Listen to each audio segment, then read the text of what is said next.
3rd time we've done this panel and our very first anniversary. Thank you guys for coming back.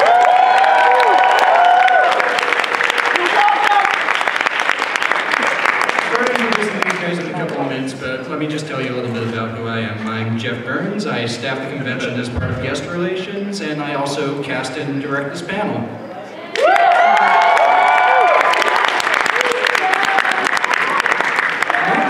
I get for hosting this panel is I get to cast whoever I want, and usually I try to assemble as diverse of a cast as humanly possible, as well as people who I've always wanted to work with. And you know, that's why you see these lovely people in front of you.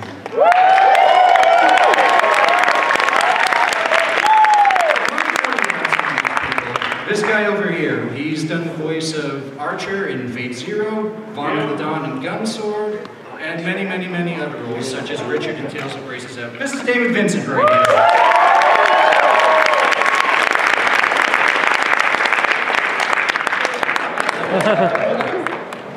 Next to David is a close personal friend of mine. He's done a lot of stuff since he was the good old age of 9, watching his dad in the booth. He's done stuff like Young Vash in Trigun, Eren Yeager in Attack on Titan, Reno Kumara in Blue Exorcist, and one of my personal favorites, Staz in Bloodlad. This is Bryce Papenbrook.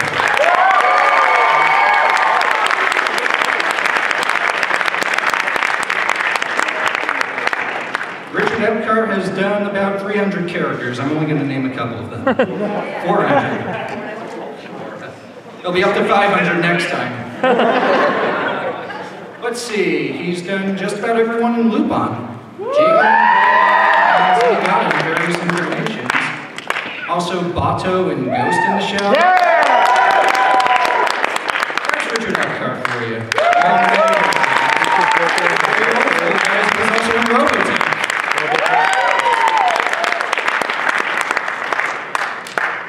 She's the voice of Ichigo's mom in Bleach. She's also done voices in Blue Dragon. This is Ellen Stern.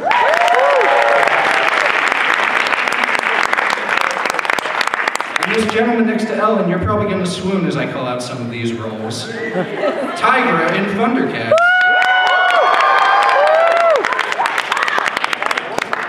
Levi in Attack on Titan. And also some guy named Crom in Fire Emblem.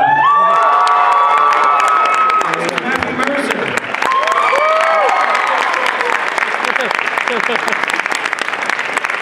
Next to Matt, we have a man who is well known for playing roles like Cell in Dragon Ball Z,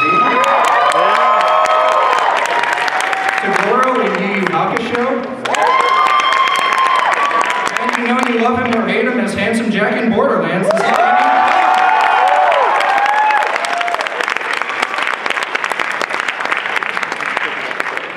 And this woman next to Damien, she's done a lot of stuff in Japan and America, but some of her roles that you may know her for, she's been in games like Shenmue, Crazy Taxi,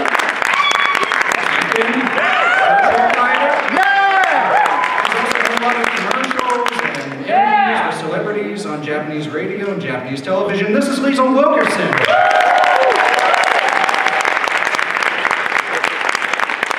Our final panelist. Now you've all been waiting for these guys, but he narrated Dragon Ball Z for about 200 years.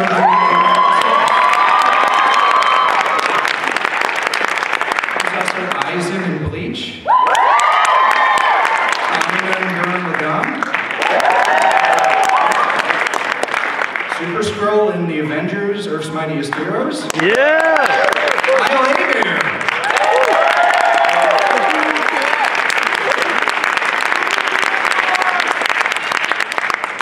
So that's enough of me introducing you guys. Now, I want you to tell some of these guys some other roles that you're well known for, and then talk about some obscure things you've done, which can be commercials, or voice matching jobs, or looping jobs, or stuff that would blow people's minds if they found out it was you. David, let's start with you.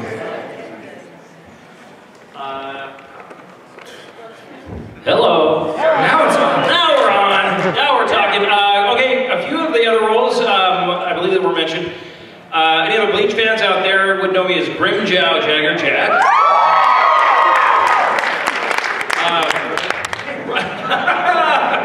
Wait, what time is it? Is it after 8 o'clock? Is this 18 only? Also, Blue Exorcist may know me as Arthur Auguste Angel. Any Blaze Blue fans out there? Awesome. I do Jin Kisaragi and Hakumen and Blaze Blue. Anybody playing Smash Brothers now? Awesome. I do the voice for Robin from Fire Emblem. And lots of other stuff.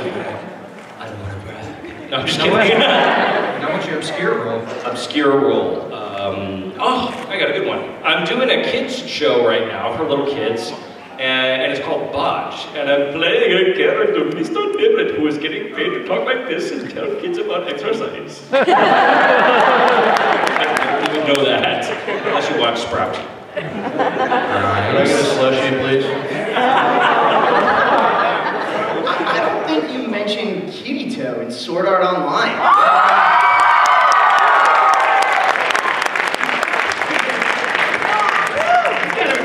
It's kind of a good one. Keep going. So in Fire Emblem, I play Henry, which is insane. I play Nagi and Nagito in Danganronpa and Danganronpa 2. I have to ask Wikipedia the other ones because I don't remember. I think So young to have Alzheimer's. exactly, yeah. You're all set. You're ready to go. I've been punched in the head a few times. Obscure role, I did a Red Bull commercial a few years back. So there's two Indians sending smoke signals back. And my character is Brown Bear. I think the girl says, oh, I say, Brown Bear can't jump that far. And there's a little brown bear going, and drinks Red Bull and he's able to get to the girl. He has a heart attack and dies. Exactly. Well, it gives you a heart attack. Hey, almost, I'll tell you that. Hi, I'm Richard Epcar. How's everybody tonight?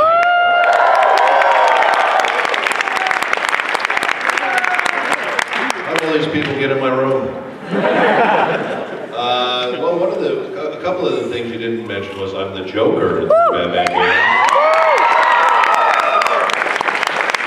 And I played a few characters in the Batman universe, and something I'm not supposed to talk about, but I'll talk about it. Who gives a shit?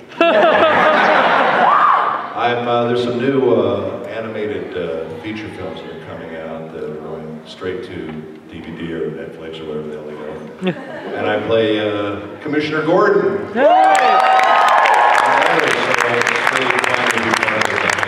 And speaking of Batman, I directed co-directed Arkham Origins. I'm all over that Batman stuff. I love it. And what's some other stuff? Started out in Digimon, Robotech, Lupin the Third, as you mentioned. Played every character but Fujiko, which I think I'm going to do next. That'll be next. And that's about it. Done a bunch of stuff. Weird things. I did a Coke commercial. Speaking of commercials, which was kind of weird, which was fun. You can see it on the internet. I go on YouTube and check it out. It's pretty. Richard Epcar in a Coke commercial. It's kind of bizarre. But anyway, it's fun to be here. Thanks for having me, and you guys are awesome.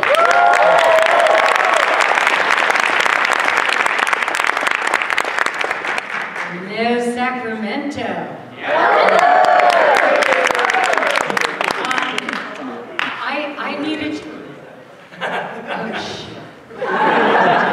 I need a cheat sheet because I've done hundreds and hundreds of these, and I'm a cheater, and I don't remember unless I check on the IMDb. Okay, I am a cheater, but I'm going to proceed. I starred in a movie called Blood on Canvas that's going to be coming out soon. I'm in a TV series called Milk and Honey with Debbie Allen and Idris Elba. Oh, nice. I did an animated cartoon called Wrinkles with Matthew Modine and Martin Sheen. I'm in Gundam Unicorn. I play Martha Fisk Carbine. Yay! She's a biatch. I'm responsible for my death. I'm going down. Oh, you said I'm in Bleach. I play Masaki Kurosaki. I'm in Blue Dragon. I play Jiro's mom, Maru's mother. I'm everybody's mother. I'm in Noen, speaking of mothers. And Keep some mystery, honey. Keep some mystery. I play Miyaki Goto. And I'm going to tell you the funniest line in that. I just have to tell you. My son's name was Yu, and my funniest line was, "You, where are you?" I'm Haraway and Ghost in the Shell 2, Innocence, Shadow Hearts, Chronicle, Veronica Vera, and that's enough. Thank you, Mom. He tells me what to say and what not to. Anyhow, thank you. Anyhow, thank you, and I can't wait to play with everybody here.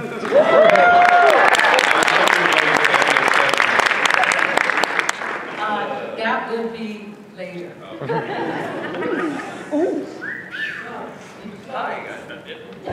There we go. Hi guys, Matthew Mercer here. Other things, I guess I'm speaking on the Batman stuff and Batman Origins. I was Anarchy.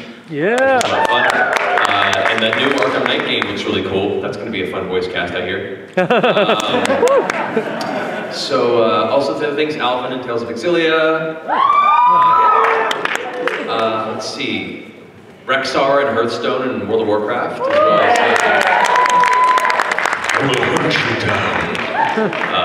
Kilrog Deadeye, one of the new Warlords and the new Warlords of Draenor expansion as well. I need some WD-40 in this I felt that in my knees. A weather change there. I'm really bad at this too. Google it, it's fun. Leon Kennedy. Your role, I've done a lot of voice matching for like Mark Ruffalo and Ryan Reynolds. So actually recently they had a new movie that just came out, or a trailer went up for Ryan Reynolds and a few of the actors where he's like a lawyer for this. Mark Ruffalo sound like Mark Ruffalo. I mean, he kind of just sounds like this. He kind of muffles around and tries to make it work for you. So yeah.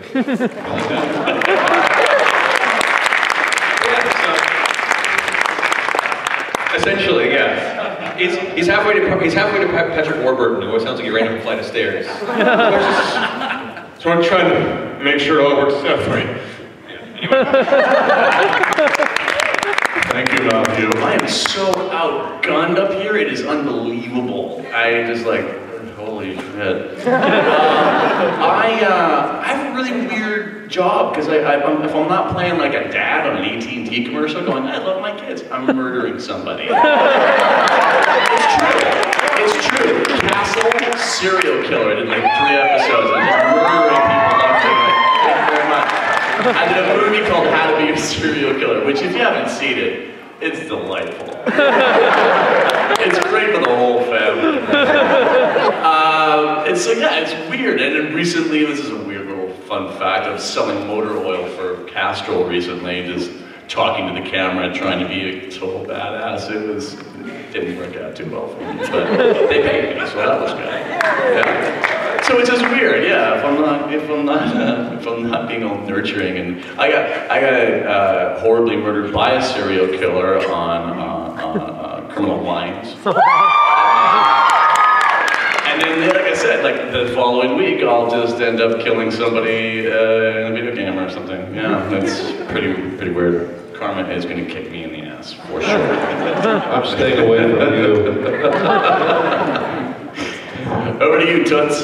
Hello, everybody. I am Liesel Toots Weapon. Toots, that's my nickname.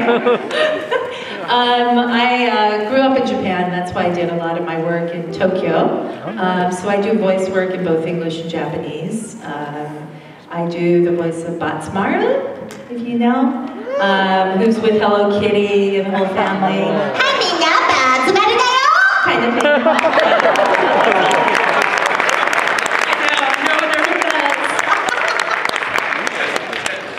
And I also do Tekken. I do Christy Montier and Nina Williams. So a lot of fighting games.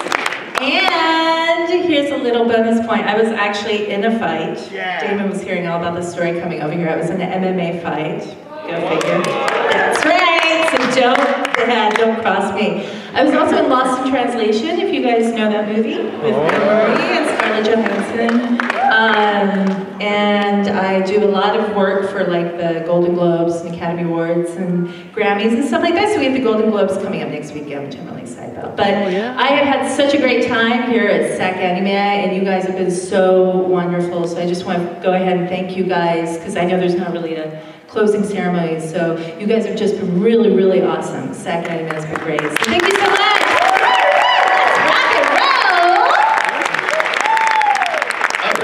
And lastly, let's see, what's something big? I'm in Naruto as Kiba. Ryu in Street Fighter and Wreck-It Ralph. Let's see, something obscure, something that probably no one played. Marvel Pinball, the Avengers table, I was Iron Man. What? I don't sound anything like Robert Downey Jr., but they cast me anyway. I'm like, whoa, okay. I'm not gonna say no. So there you go. Talk about X-Men. Talk about X-Men. Oh, X-Men Arcade. You remember that in the 90s? Yep. So they threw out the cheesy old voice, and then they hired me to do all the male voices, and Melanie to do the female voices. So it's like, welcome to die. Yeah. All that. So I got to do that too. It's a little bit weird. Now for the very next question, just to help break the ice a little more. What was your very first voiceover role, and what was it like stepping in front of the microphone and into a booth for the first time? David? I got my start doing stand-up and sketch comedy in New York City, and so I was doing a sketch where I was making fun of TV commercials, and I was doing all these different voices, and I had a lady come up to me and asked me if I had an agent. I said no, and she goes, here's my card, and she turned out to be with Paradigm, and my very first voiceover role was for a Rolling Rock beer commercial, and I booked it. But a little caveat, I actually am a bald guy that sells haircuts on the radio. That's the beauty of voiceover. My first animated role, do you guys remember the celebrity death matches?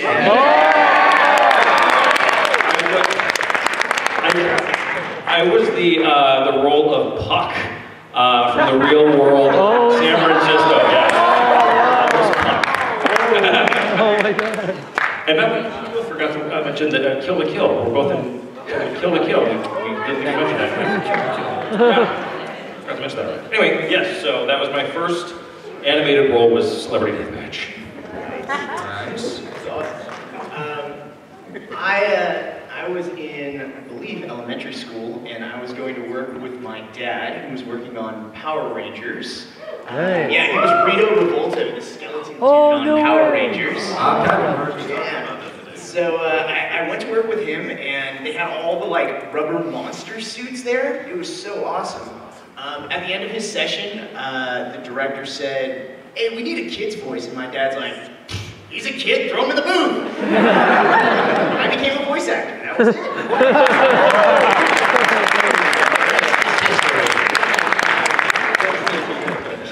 It was child slavery.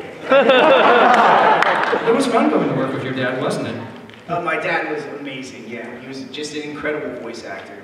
And he would walk into a room and everyone would just instantly start to laugh. I mean, because he was that funny. I don't know. He was great. He was one of a kind. He had a great voice. He was an amazing guy. Great guy, great friend, and wonderful talent. So. Yeah. Yeah. Good guy. Aww.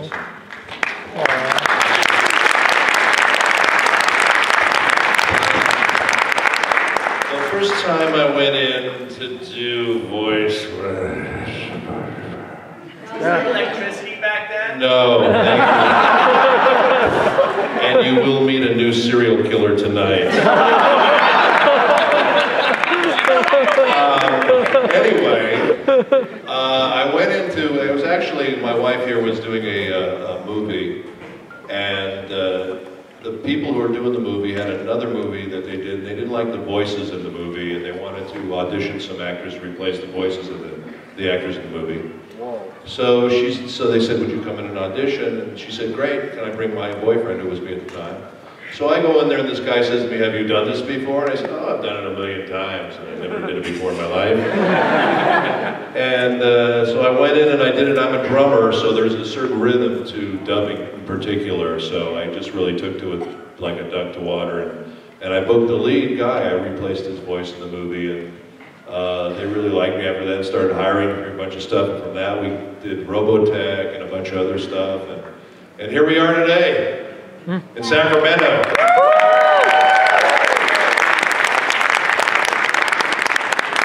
I have a similar story. Is this working? Can you hear me? Yep. Yes. I have a similar story. I was doing a Western, and I had just finished the Western, and the casting director said to me, I'd like you to voice a movie. And so I said, okay. And so I said, can I bring my boyfriend? So I got female roles. I mean, which was a challenge because it was a lot of fun because this one woman and I did all the different female roles, and that was the beginning. And then it snowballed from there. And the industry was much different at that time, so we never stopped working after.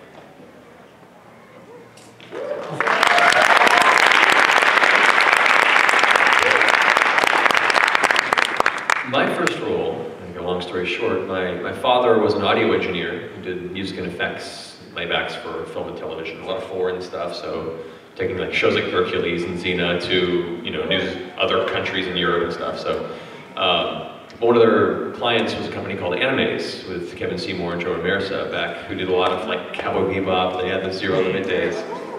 You probably did. Yeah, he did all the laybacks for the M&E on those at. No, he did a little bit of Foley, but he laid back for the tracks for the foreign dubs. He wasn't in the studio. He was at the post house. Yeah. But he became friends with Joe because they were both musicians.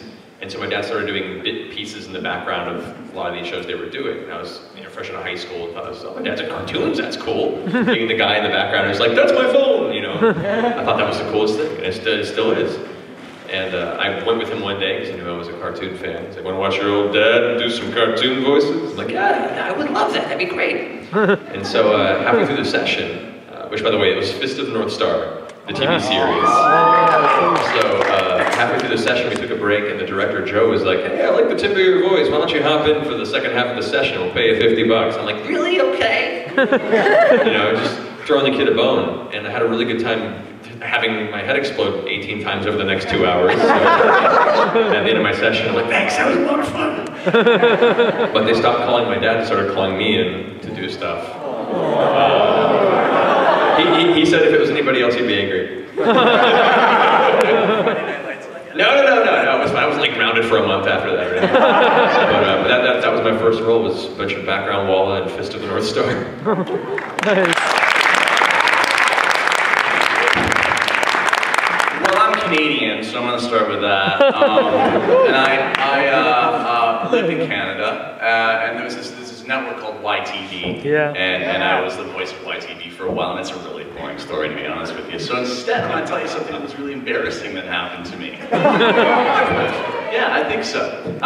There's an expression in the South called, people say, oh, bless your heart. Are you familiar with this? Yeah. Somebody says that to you, you're kind of stupid. And you've done something super stupid. It's like, oh, bless your heart, you moron. So, I auditioned for this film called In Cold Blood. And I flew to Austin for it. And I'm like, where's the script? It's a huge role. I'm like, I gotta have the script. And like, there's no script. And I'm like, this is bullshit, there's gotta be a script. And my manager at the time was like, I'll find you a script. And he did. He found me a script, I read it, and I'm like, well, the character's got a lazy eye. I'm a shoo-in, because I can cross one eye. You can't see it from here, but it's super creepy. You didn't see that? Yeah, it's like, I literally thought to myself, I'm gonna nail the shit out of this. These guys are gonna love this. This is awesome. I'm reading the script. So I go in, and I had to memorize it because once I cross the eye, I can't see anything. It's like I'm underwater. So I'm in there, and they're like, "Okay, so nice to meet you, Damon." Yada yada yada. And I'm ready to do this. You want to do this? I'm like, "Yeah, that sounds fantastic." So anytime you're ready, Mr. Clark, and I just crossed the eye, and I did the thing, did the audition, crossed the eye, and you can see their heads go like this. And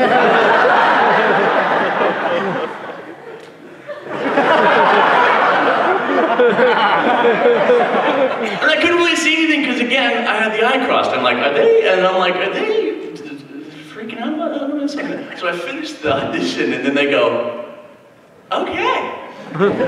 Okay, that was something. Okay, thanks for coming in. So the casting director is kind of a friend of mine, and then later on, she's like, so, that was interesting, what happened in there. I'm like, yeah, well, what did you guys think? It was pretty awesome, right? She goes, wait, there was just something really off about what you did. And I go, it was the eye. I did the eye, because it said in the script the guy's got a lazy eye. She's like, no, there's nothing in the script about that at all.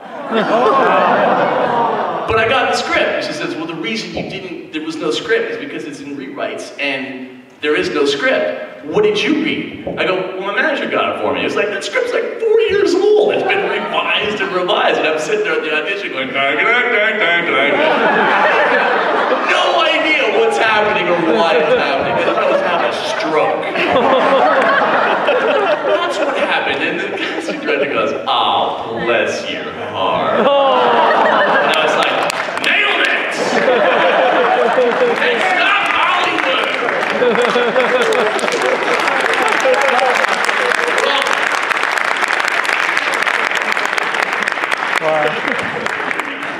Tips approves. Thanks. I have no idea what my first role was, but I do know the first time I ever heard my voice on a video game, and I was actually on a date with a guy, and he was a big gamer, and he went to this new arcade that we had in Tokyo, and so he's like, come on, I want to show you this new game that I'm really into. So, Crazy Taxi, you guys know it? Yeah! So I did a lot of the female characters for Crazy Taxi, so I'm listening, I'm watching him play the game, and I'm listening to this voice thinking, wow, that voice sounds really familiar. And then all of a sudden it hit me, I was like, oh my gosh, that's me. But anyway, so that was the first time. That's all. Done. Thanks. Peace out. Wilkerson, out. I totally nerded out because I was a fan of Dragon Ball Z since 1995. Who remembers before Cartoon Network, the first iteration of Toonami, when it used to come on like independent stations at 4 a.m. on Saturday mornings? Yeah! This was the show that made me learn how to program a VCR. So I became a fan of the show, and then I hear about auditions. I was a DJ at Radio Disney, and the station people goes, hey, we took a tour of Funimation and we're gonna like give away merchandise and stuff. And guess what? They have auditions. We know Kyle, you've always wanted to do cartoon voices. I go, yes. This was August of 2000. So I go in, I try out for things, and then they cast me Chris Sabat. Like, it's Chris Sabat, Funimation production. He talks like that. Yeah. He's like, a real jittery, okay. He calls me, he's like, hey Kyle, I want you to come in and do some bit part voices for us. I'm like, all right, awesome! So I go in and do unnamed characters on the Bardock special. And then after the Cell Saga, there's these little tiny little subplots that don't really go anywhere. There's just little filler stories. And I was doing bit part characters for that. Mr. Bourbon's gang, spelled like bourbon, but they couldn't say that on TV, so it's Mr. Bourbon. So I'm like one of his henchmen. That's where it all started. 15 years ago!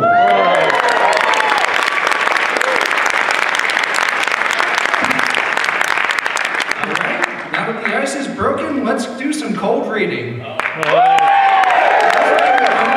reading means these people are going to read a script that they have seen for the first time. And that script tonight is the first episode of the original Flash Gordon radio show from 1935.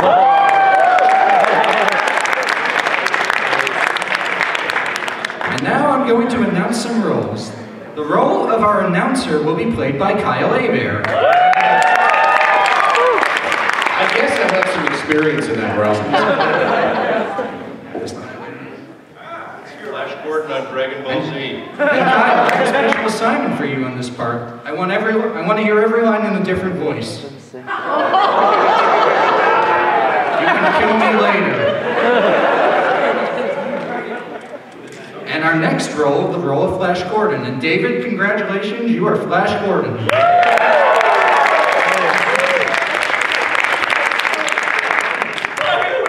It says Flash Gordon on it.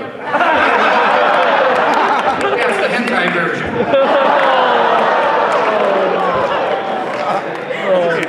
And next, our role of Dale Arden, Flash's female companion, who will be played by Liesl Wilkerson.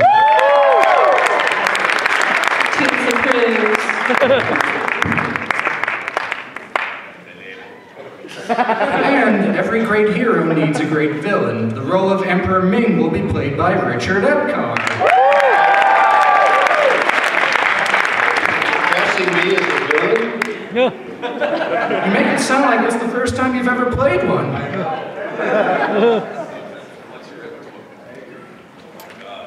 And our next role... Chinese. Our next role, the role of Bun, who is sort of a friend to Flash, who will be played by Matt Mercer.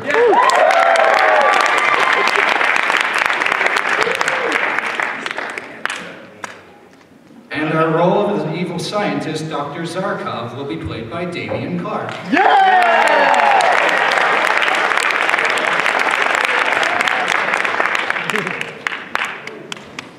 And the role of our slave will be played by Bryce Pappenbrook.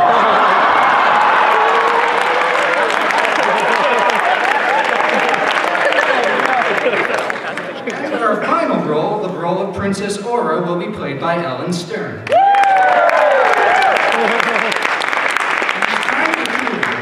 If you know what I mean. Glad you weren't the slave. Work is work. And also, there's a line referring to a bunch of monkey men. Everyone on this panel is going to make monkey sounds. Now let me go over the ground rules. Rule 1, there are no rules. Go as crazy as you want. I trust you all completely. That's how you get the best gold ratings. Hire really good people and get the hell out of their way. That's pretty much all I have to say while they're marking the script. Now we just wait in anticipation of what they're going to do. Oh yeah, also, there are sound effects cues throughout the scripts. Feel free to perform them, if anyone wants to.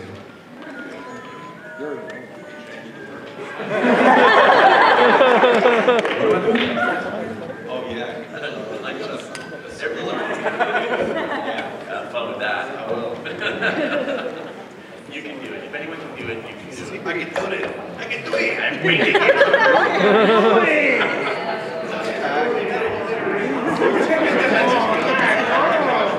Oh, yeah. Where's it coming from? Oh.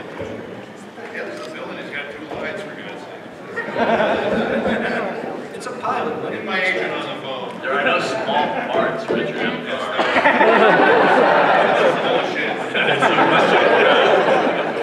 Cross eyes in the game.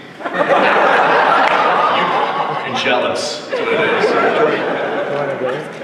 I can cross my nipples, so there.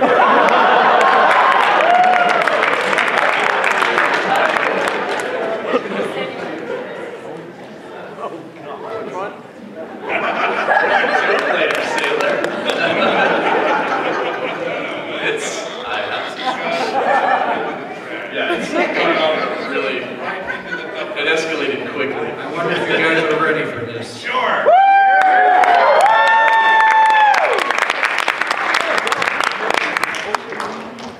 Who's doing the music? Everyone can. It's a sound effect. I encourage. Make it your own sound effects. You're marking me. You're marking me. I can tell I'm marking your territory. Go ahead. No, not this way! There we go.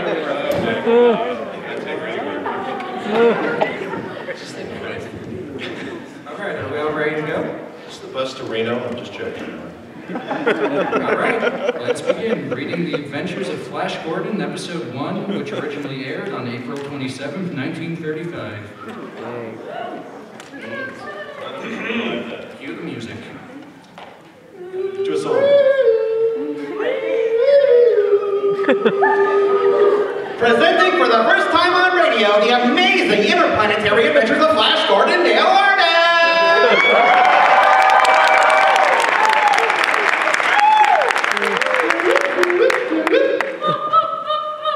These thrilling adventures come to you as depicted each Sunday in the Comic Weekly, you see. World's greatest pictorial supplement of humor and adventure. Comic Weekly, now printed in 32 tabloid-sized pages. Each page in full 4 colors is distributed everywhere as part of your Hearst Sunday newspaper. You see.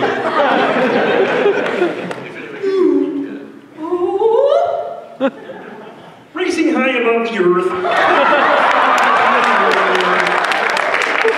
Flash Gordon, internationally famous athlete looks admiringly across the Isle of Dale Arden, the lovely young companion of his air voyage. The minds of both are intent on the terrible destruction for which many months have been approaching the Earth with terrific speed. The planet turning through space directly in the path of the Earth. Suddenly there's a violent jar.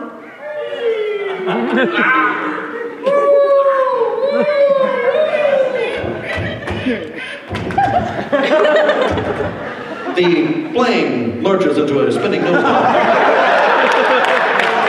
Gordon's trained muscles carry him across the aisle to the frightened girl to gather her in his arms and then leap free of the falling plane. And pulling the ripcord of his parachute, glides to Earth.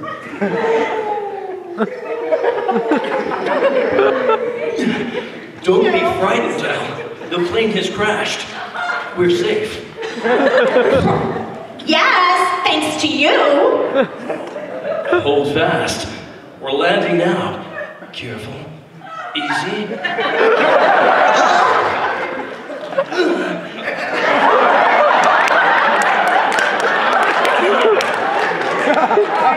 Are you all right, Dale? Yes. Good. Oh, look, Flash! There's a large steel door. Oh, it's closing. Why, that's the laboratory of the great scientist, Dr. Hans Zarkov. He's coming this way. I'll call him to help us. I hope you'll pardon us for breaking in so unceremoniously, Doctor. But you see, we had to bail out. Oh shit, he's German.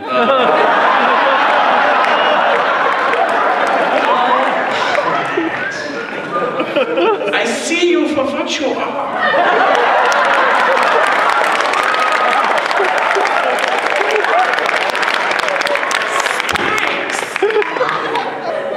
Come to steal unto secrets. But I have the answer for that. Come with me. Put that gun away, Professor Zarkov. The man is mad, Dale. We'll have to humor him. All right, Professor, all right. We'll come with you. Get down this ladder into the tower. Down I can. All right. There now. We are into my rocket ship, and in 10 seconds, we will be on our way to the new planet. We will all die. Die for science! Yeah!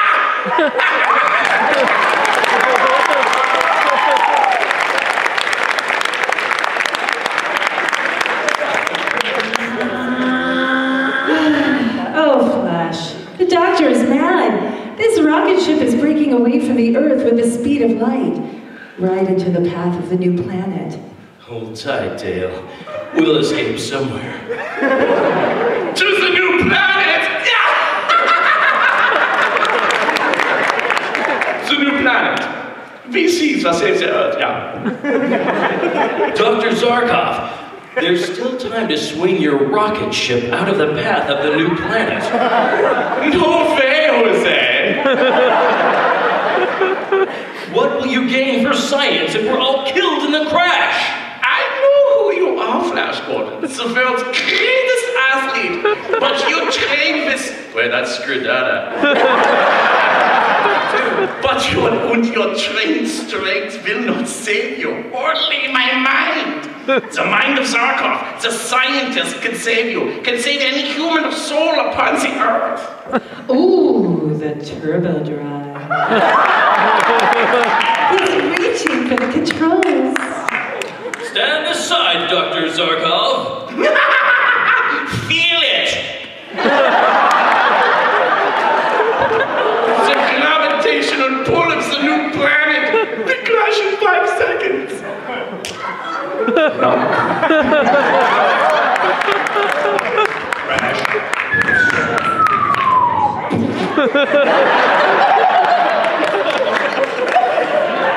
The rocket ship hits the planet.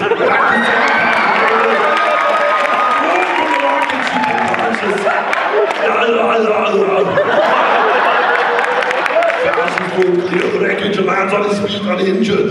He rushes to the side of the unconscious girl, picks her up, starts to carry her towards the distant towers of the city on this weird new planet. Suddenly, strange soldiers armed with ray guns appear and, capturing Dale and Flash, force them to come with them to the throne room of Ming the Merciless, Emperor of Mongo and Supreme Ruler of the Universe.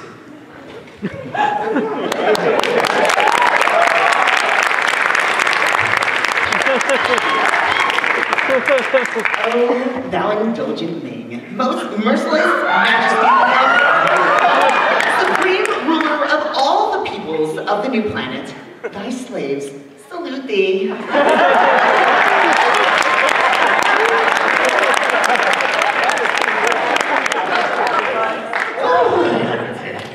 Ming shall want the earth people.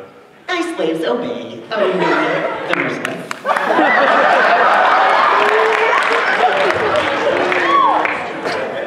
It's way too good. Everyone's too good. Get your hands off me. I'm no slave. I'll meet your emperor as a free man and an equal. So, if man, you are a free man and my equal, are you? Throw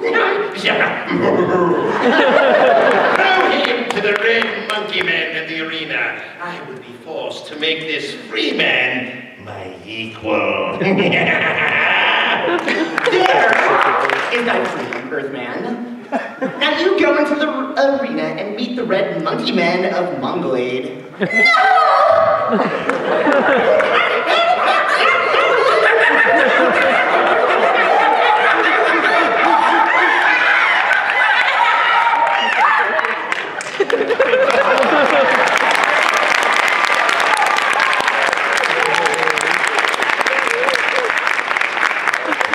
Don't worry, dear.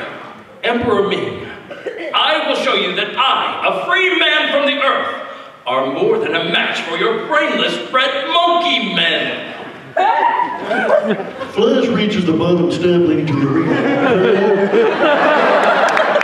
He leaps and swings at the nearest red monkey man. And grasping the fallen man beast under the armpit, Flash whirls him around in a flail, knocking the others in all directions. Emperor Ming, fearing that his monkey man will all be killed, orders his soldiers to destroy Flash with their ray guns. Pew pew. In the midst of the confusion, Princess Aura, beautiful young daughter of Emperor Ming, calls to Flash. Okay?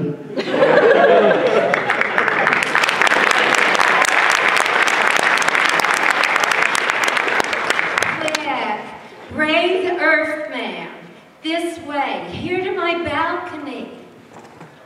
Flash leaps to the royal balcony and joins the gorgeous princess, who commands her slaves to keep back.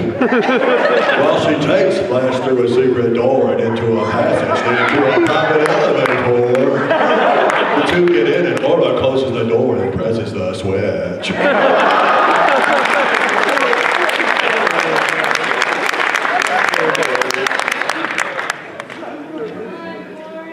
I was running. Who are you, beautiful maiden? I daughter of Ming the Merciless.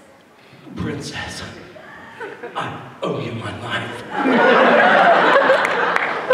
Oh, you are brave and handsome and strong. Tell me more about my eyes.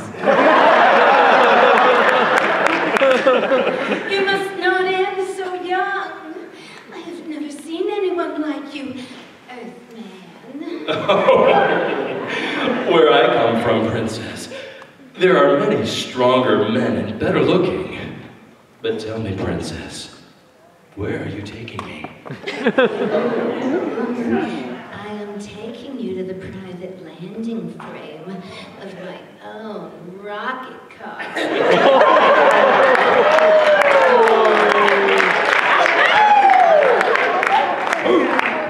Yes, there you will be safe. Elevator stops. Earthman, we have arrived. Get in this rocket car. No one can harm you here. But Princess, I don't. Guards in background getting married. Wait! Hurry! Hurry! But Princess Aura, how am I to rescue the Earth Girl, Dale Arden? That is why you're in my private rocket car, Earthman. Why? Whatever do you mean? Arden can never be rescued by you. But Princess, As for you, Earthman, you shall love me or die.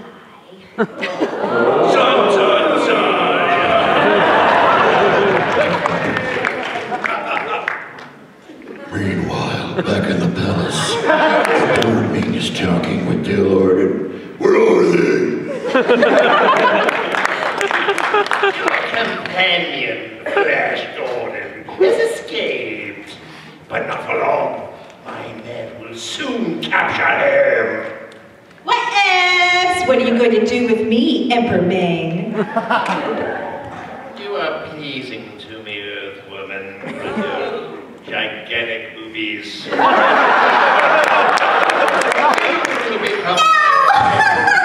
Never! I don't love you! We men of Mongo have no human traits, no love, no mercy, no kindness, all that shit. Whether you love me or not makes no difference. You shall become my wife as soon as the ceremony can be arranged. Your Majesty, look into the spaceograph.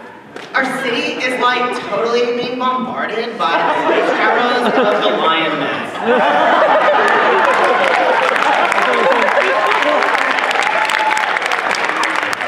Seriously, like right now, the Lion Man.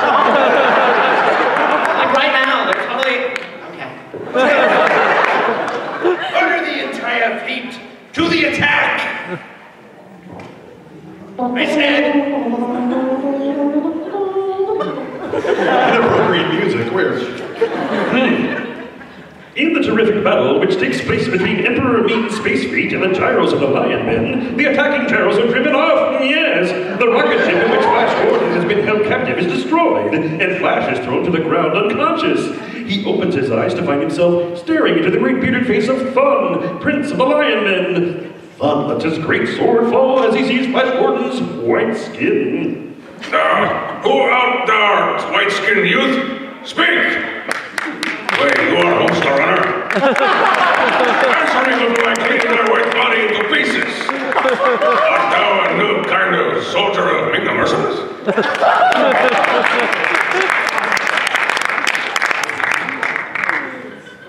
I am the sworn enemy of that fiend Emperor Ming of Mongo. He has captured a girl who is from the Earth, like myself. I live only to rescue her. Hold on a second. An Earthman, thou sayest? Yup. And maybe perhaps like an enemy of Ming the Merciless? That's right! Tell me, are you a friend or enemy enemy. I am Thun, Prince of the Lion Men, hereditary enemies of the men of Mongo. If thou would accept me as thy friend, Earthman, I will gladly join thee against Ming the Merciless.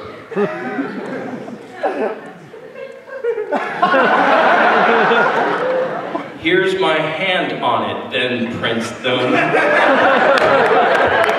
That was not my hand.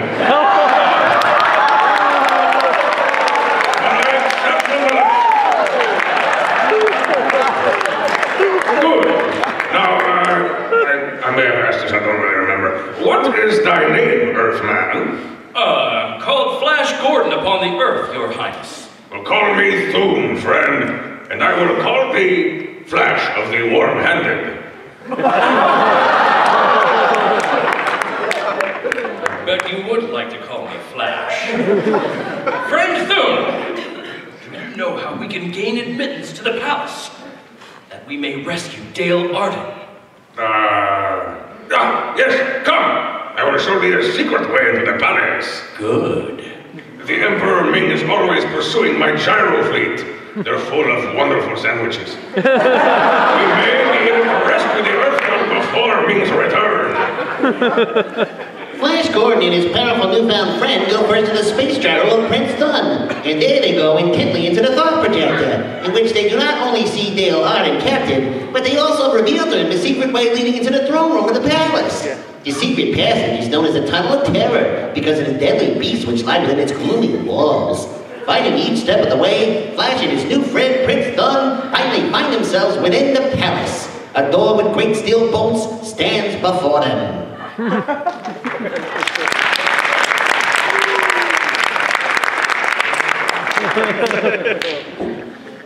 Quick, Thun! This door must lead directly to the center of the palace! From my rather meager memory of the palace, I should say that beyond this door is the great throne room of the Emperor Ming. All right, then. Here we go! I hope. I'm not really sure.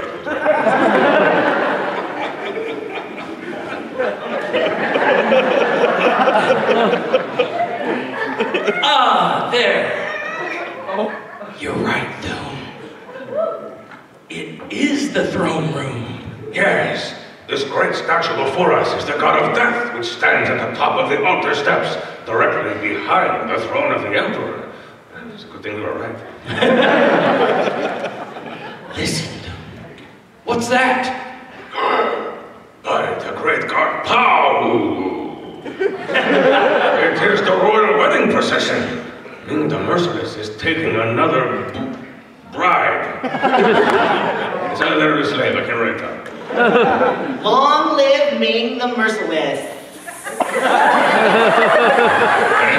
People saying that last line. Long live Ming the Merciless. Long live Ming the Merciless. Long live Ming the Merciless. Long live Ming the Merciless.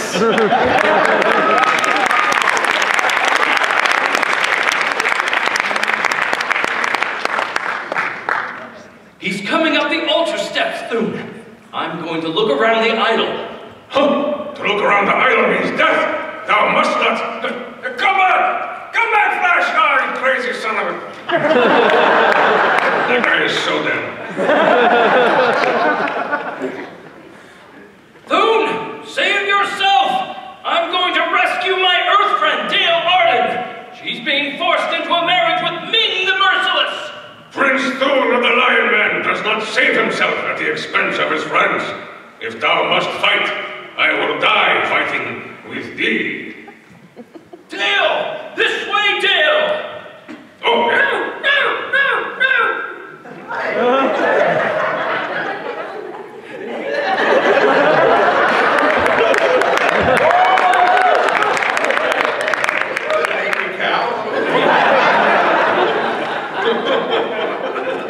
Oh no, the pasteurized brigade, run!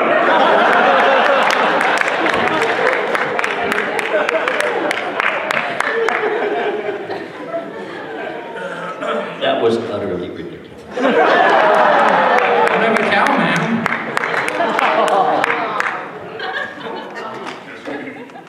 Oh, shit. After them! Oh, this way, Dale. Down this passage, Earthling, and fast as thou canst run. Quick, you! Ah, my words are so weird. They're swarming up the altar steps. Help me topple the idol over on them. Now. 1. Yes. 1 and a 2 and 3. We're starting.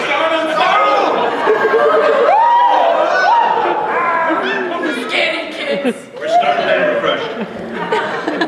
With a grind and crash, the giant idol topples over. Kevin Mills in front, throwing into confusion the whole company. I did not have sex with that woman.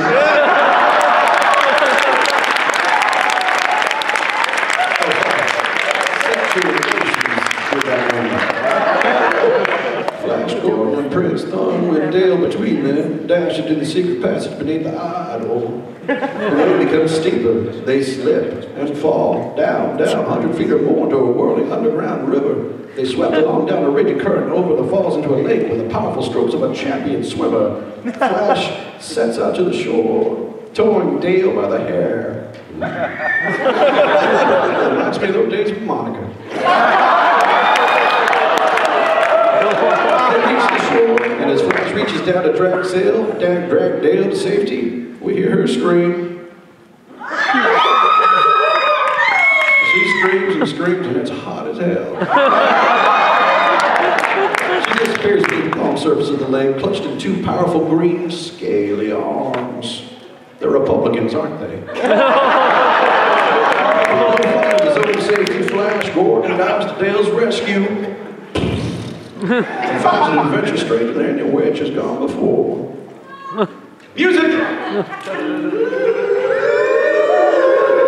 Follow the thrilling adventures of Flash Gordon and Dale Arden each Sunday in your Hearst Sunday newspaper. Oh my. You'll find graphically portrayed full-color pictures in the Comic Weekly.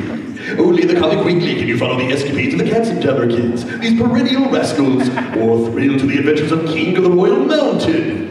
Oh my. Only in the Comic Weekly can you enjoy the good, clean fun of bringing up Father, Tilly the Toilet, Way Out West, the Little King, or in the language of his hillbilly friends, those clean cantawampus over the bodacious going-ons of Barney Google. Your old friend Skippy and all his little pals are waiting for you in the Comic Weekly, along with Pinky, Molly, and Pat in the great adventure story Radio Patrol. And there is Ace Drummond, the Demon Aviator, Johnny Round the World, and many, many others. Be sure you get this big 32-page all-color Comic Weekly supplement with your copy of next Sunday's Hearst newspaper. And don't fail to listen again next week to the continuation of the amazing interplanetary adventures of George Takei and Howard Stern.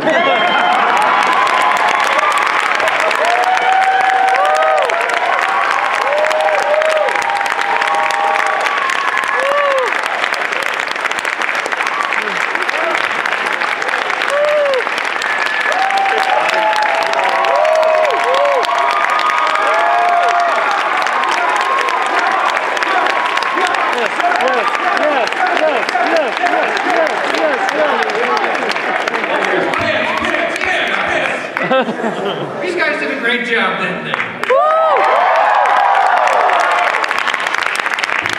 is what happens when you cast people who are really good and get out of their way. These are all wonderful actors.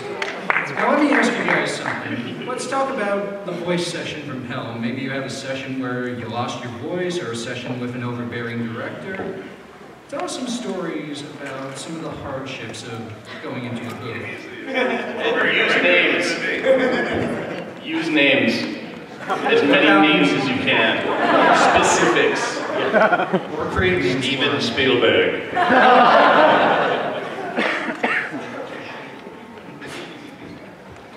Bless you. Yes, we're going down the line. Sorry. Difficult sessions.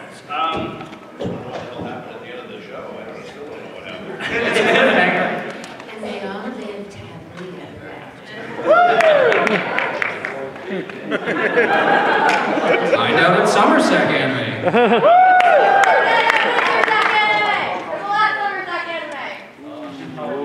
True.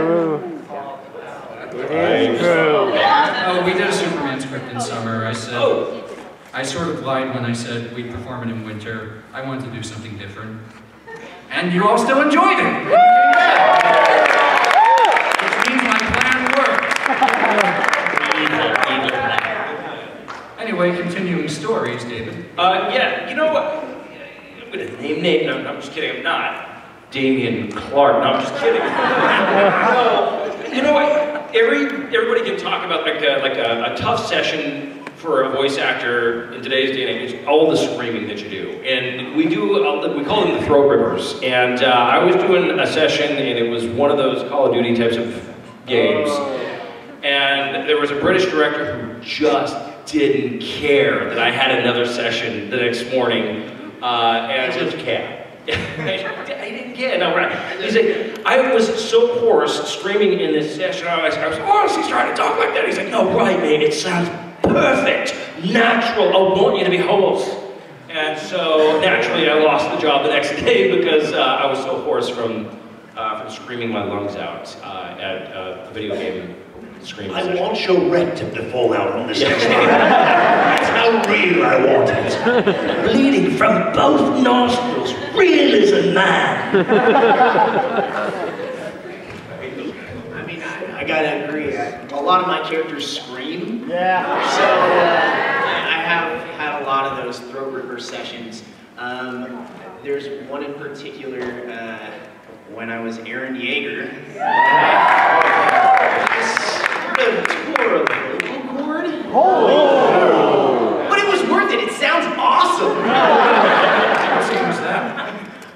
One of the screamy ones. I think it was in the first episode, so that was a great way to start it off. Mike McFarlane, the director, wanted it to sound very real, and he wanted nasty, nasty sounds to come out of me, and they did. But I wouldn't say. I mean, I knew what I was getting into, so. Good first impression of funny. Comes with the job. How'd you repair your vocal cord? Oh, they heal by themselves after. Screaming your balls off. You know? Trying to go over the tanks and the guns and all that stuff. But there was one thing we were doing. Well, one I worked on Gladiator. I did some of the voice stuff on that, and there was this giant guy at the beginning, this big German guy. He was they just wanted me to go deeper, bigger. I think I actually.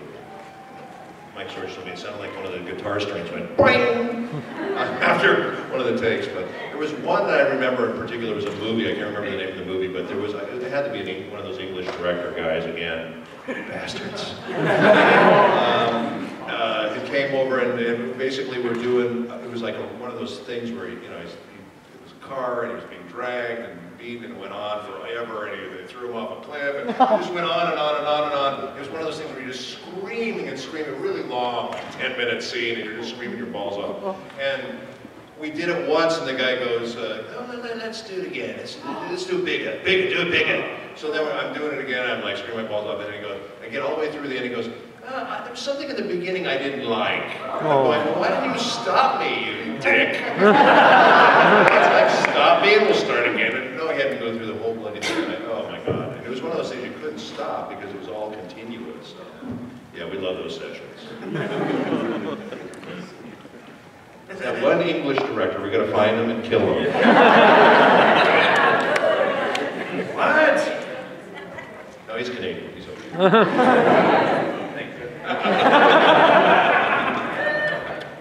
Let's have a weird thing with the eye, though, you know? Counter the eye. So really, by the end of that session, you really had no balls left at all. 0 balls. I didn't mean like that. I didn't mean like that. We're just I have reserve. We've only just met, but we must talk later. Whoa. It's like, he's called it in the principal's office. Wait in your room, I'll be up there in half an hour.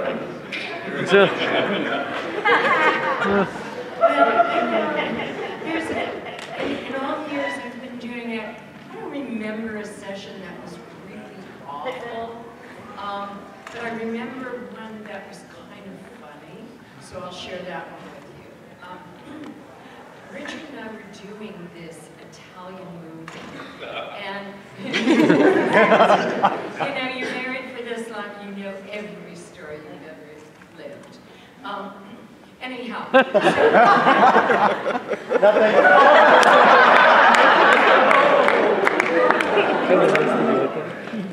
is another Anyhow, so I had to be, my character was running up the stairs. I forget why. I don't even remember who the character was. But anyhow, so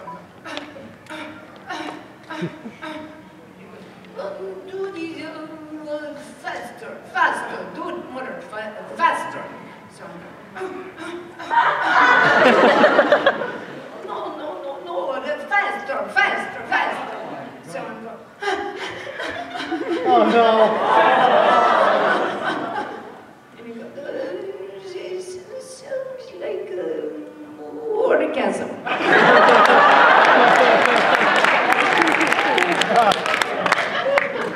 Why did he want a copy of that tape, though? But I think it was the director's need to have it built.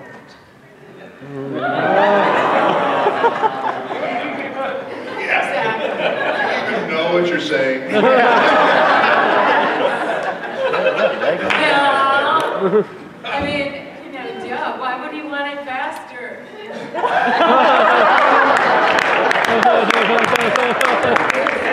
Faster, faster. Yeah, sounds like I'm sure.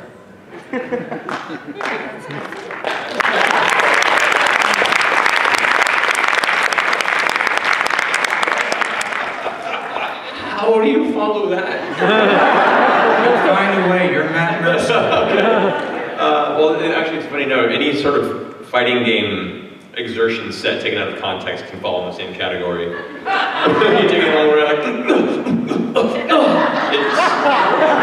bad place. Can I have your number? He's right there.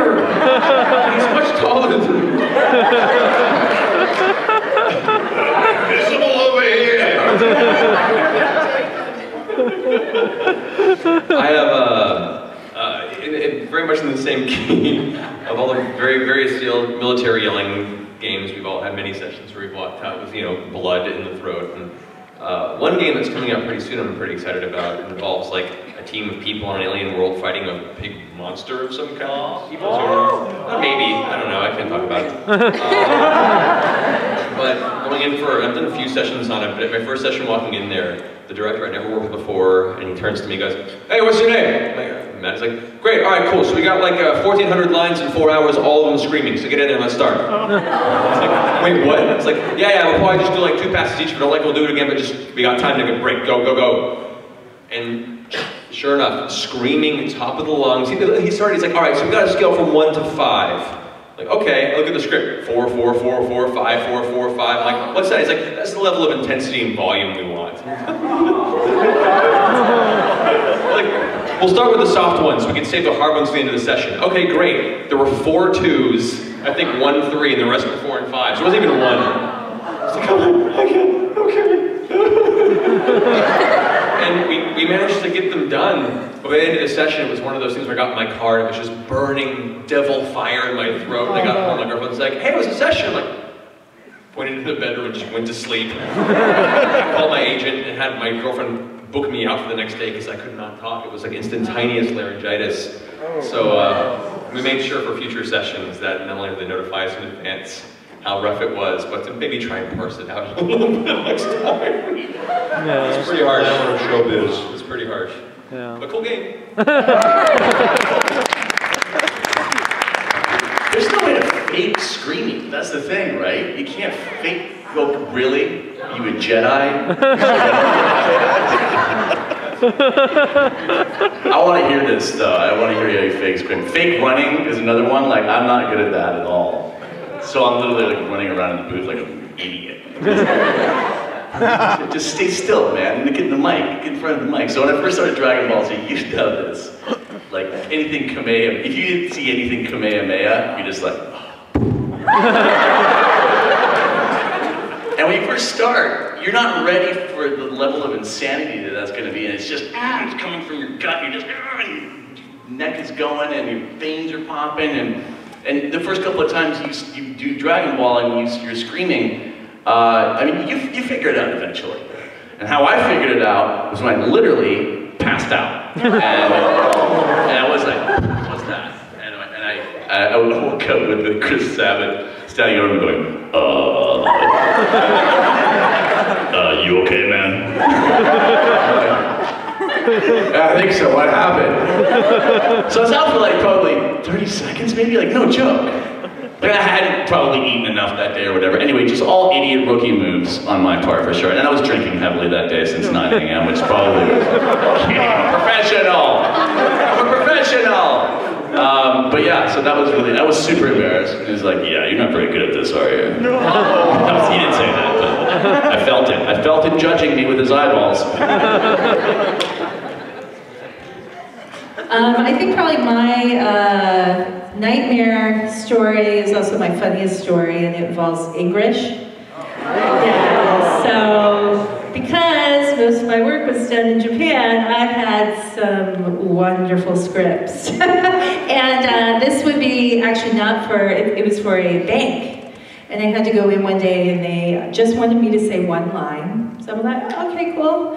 So I go in there and it says in the script, 24 hose banking. And I'm like, you know, and the thing is, so much, you know, and I've told this story before, and they're like, well, why don't you just like change it and then say, go in the booth and say it, and they said, well, because in Japan, you can't do that, because you have to tell the director, I think this is what you want to say, and you have to explain in Japanese, which I did, and he was like,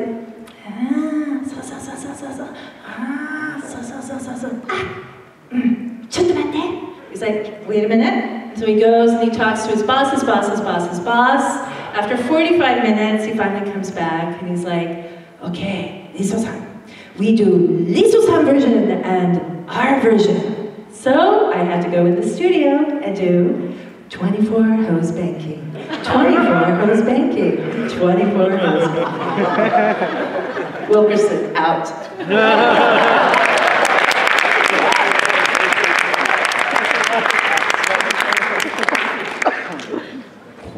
Let's see, one was a nightmare on my voice and the other's just awkward. They both involve the same director who is an actor, and for a while he directed video games. Anybody remember Carl Weathers? He's still alive. And he was Apollo Creed and Rocky.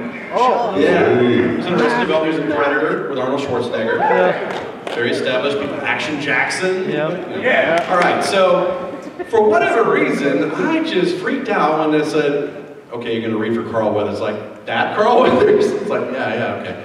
So I read for Avatar, James Cameron's Avatar, the Wii video game.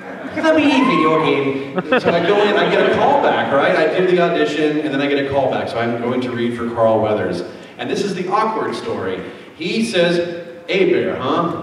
It's like, yeah. It's like, well, you're from Louisiana. You're gonna, okay, so this character is the main playable Na'vi character on Pandora, and he says, you're from Louisiana, give him a Cajun accent. Are you serious?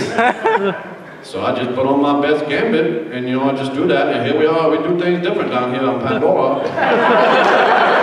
I left with my head just sunk low. It's like, there's no way I got this role. I ended up getting it and found out that they fired Carl Weathers. 2 years later, there he is in the booth again, like, oh, hi, Carl Weathers, remember me? Like, no, like, okay. Screaming at the top of my lungs, 2-hour session on Red Faction Armageddon. I'm just a soldier, I'm a playable character, just a background soldier.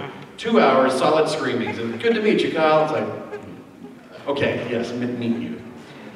He reaches into his pocket, pulls out lozenges, and says, you're going to need these. And they go, oh, okay. And I go in there and I'm like, incoming! It's like, that's great, do it again. Incoming! Like, that's great. And 2 hours of that. Oh. 4s, 5s, 10s. So at the end of that session, my voice sounds like this.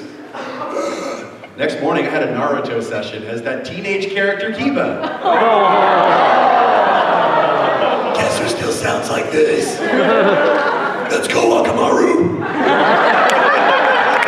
Suffice it to say, the director said, get the hell out of the booth. go take the day off and heal. I didn't lose the job there, but I mean, again, lesson learned. If you're gonna scream for hours on end, try and ask for like a Friday session, and so you can heal over the weekend. Because yeah, boy, learn the hard way. Those lozenges suck. They don't do anything. Right, yeah. He's giving me his lozenges. You need hot tea, you need Hulk juice, which is like this Chinese cough syrup stuff. All sorts of, you know, voodoo and throat sprays and stuff. And then even then, you're a human machine, you break down. You're just gonna do that after a while. But there's some people in the business like D. Bradley Baker who can do it for hours, doing all these creature noises, and it doesn't hurt him, doesn't faze him, and he can go for hours. He is not human. Yes. He is. He's an alien. He does these sounds from within his nasal cavity and stuff. It's fascinating. Google or YouTube D. Bradley Baker and listen to this guy. It's amazing. I want to be him when I grow up. It's like, how can I survive a session? Because Dragon Ball Z ain't gonna cut it. That's my story.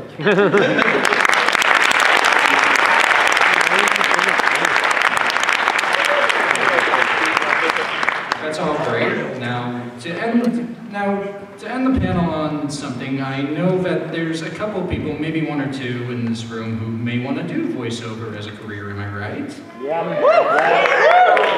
Okay, maybe more than two. So to end the panel, how about what are some advice and some classes you can recommend to some of these hopefuls? For me, honestly, it was just getting on stage and doing theater. I did tons and tons of theater. A lot of stand-up, a lot of sketch comedy, and just getting up and doing it. Take classes. There should be classes that are offered locally, and just take them. Especially if you want to be a voice actor, because those of us that have been at this for a while, you always had to go to the studios, go to your agent's office, wherever to audition. And so even if you were auditioning, you were still getting feedback, direct feedback from a professional who'd been in the industry for a long time. And now a lot of our auditions from home. And so if you're beginning and you're not getting that feedback from a director or a casting director or an agent, it's going to be super helpful to take classes. So I highly recommend taking acting and voice acting classes. Prank call your friends. It's great practice. Just prank call them all the time. See if you can fool them. That's what I did in middle school as my training. I would be a girl, and I would totally trick other girls. It was great. It's not gonna talk like a girl. You're a sick bastard.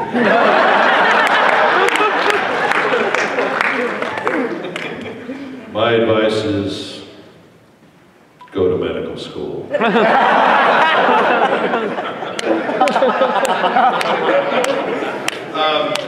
No, I think you're right about the, train as hard as you can, like you're training for an Olympics. It's a very competitive field. You have to be really good.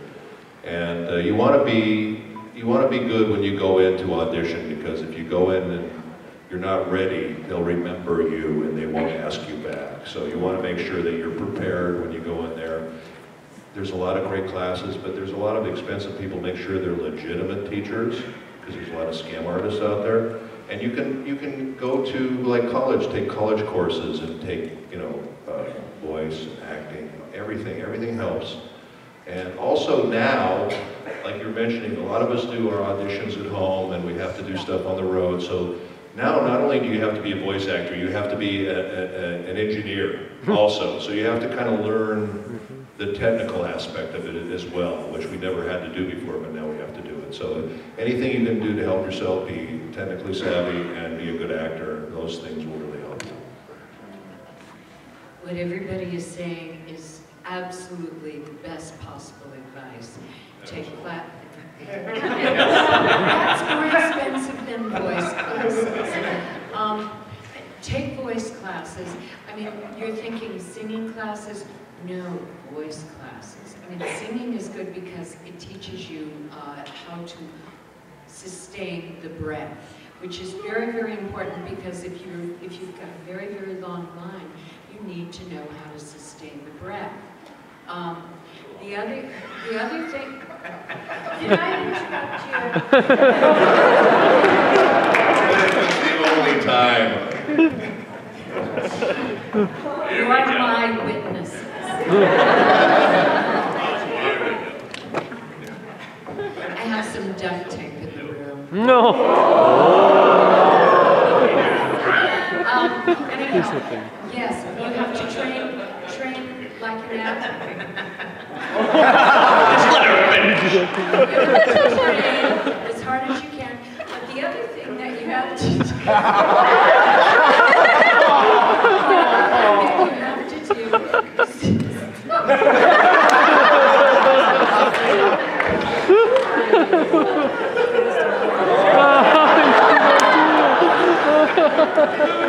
I hope your hand was clean. I never know where it's been. Anyway.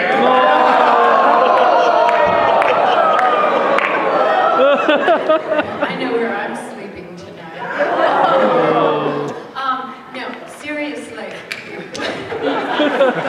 Stop.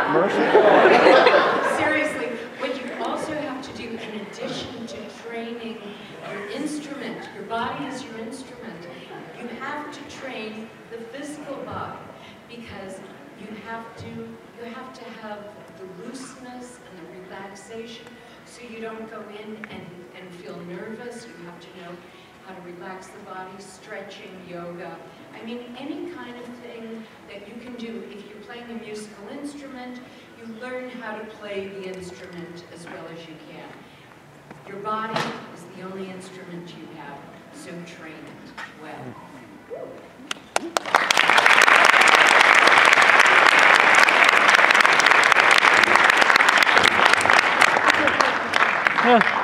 Reiterating once again, training as an actor is 90% of the job, voice is 10% when it comes down to it, and then all the training you have in voice just amplifies that even more. So definitely start with that core. And that goes with character study, scene study, the ability to take and interpret copy. It's like when you're given a scene, to not just read it, but to know how to break it down and what's the subtext for the scene, what a character's motivation is, and really understand why characters are saying what they're saying, as opposed to just letting the words come out of your mouth. As well as cold reading, like what we did up here. Most of voiceover is cold reading, both auditions and the actual process of reading it. You, most of the time, don't get the scripts in advance. So you kind of have to know how to wing it, make clear, defined choices, and still give a believable performance. So cold reading is a very, very important skill going into a career for voiceover.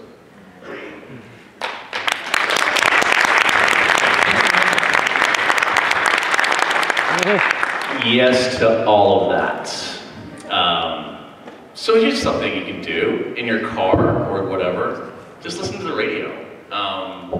I find that really helpful. There's trends in voice, like straight VO, or what are they looking for now? Like there's a I don't give a shit voice coming up next, or like what I'm talking about, like Pontiac, suck it. Like the commercials are like this angry attitude. Carl's Jr. Go fuck yourself. That's like, right? I told you I'd drop enough on eventually. So just listen to what's trending and popular as far as straight VO goes, and just practice in your car so people will also think you're insane. If you're animation-wise, play video games, watch cartoons. Don't steal. But steal. Steal it and then tweak it. I mean, I don't know if there's been an original voice that's spelled blank. Yeah. But yeah. So that's your homework. So what Matt was saying is, by the time you walk into the room, you're ready to rock and roll because you're not going to see it before. You're going to have 30 seconds, but you've been doing this in your car. You've been doing the straight VO. You've been going, oh, that's the inflection he was using. That's the okay, that's the attitude, whatever. So yeah, you're just ready to rock and roll as soon as you walk into the booth. Mm-hmm.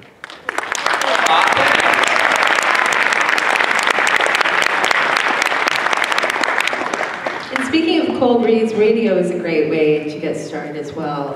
Because I started in radio at 19, and when you're in radio, you get a lot of scripts that just get thrust at you, or like, commercials, or like, oh, we need you to read this in a minute, or whatever it is. And I'm also a firm believer in doing all kinds of work. Even if, even if you're striving to be a voice actor, if something else comes along, because I believe that a lot of voice acting is also about life experience, and so it's always really good to be able to be as versatile as possible. And also keep in mind, voice acting is not just anime and video games. Like I've done, commercials, because I was like the voice of Panasonic for 4 years, or like in GPS systems and stuff like that. So don't limit yourself to voice acting when you say voice acting. I was. Oh, that's sexy. Can you do it? Turn right. Turn left.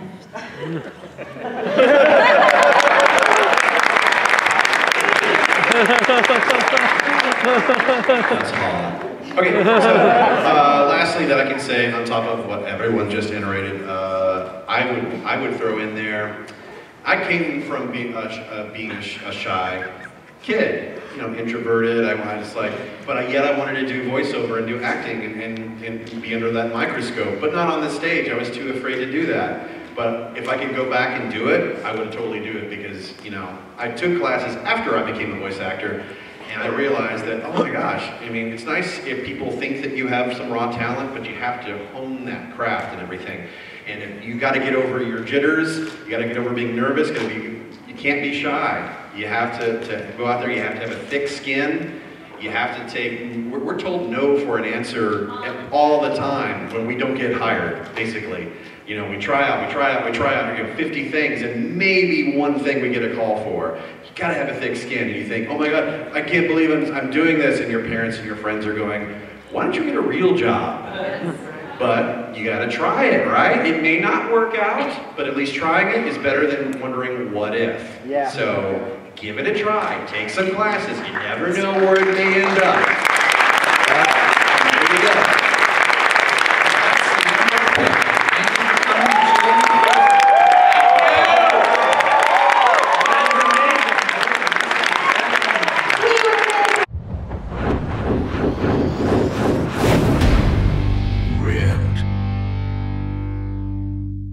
What up, big kids? I am here with the legendary, the one only Optimus Prime, Peter Cullen. How are you doing today, Peter? I'm doing very well. Thank you very much for having me. Real quick, have you ever been to Sacramento at SacAnime? Well, this is your first SacAnime, but have you ever been to Sacramento before? Yes, I have, as a matter of fact.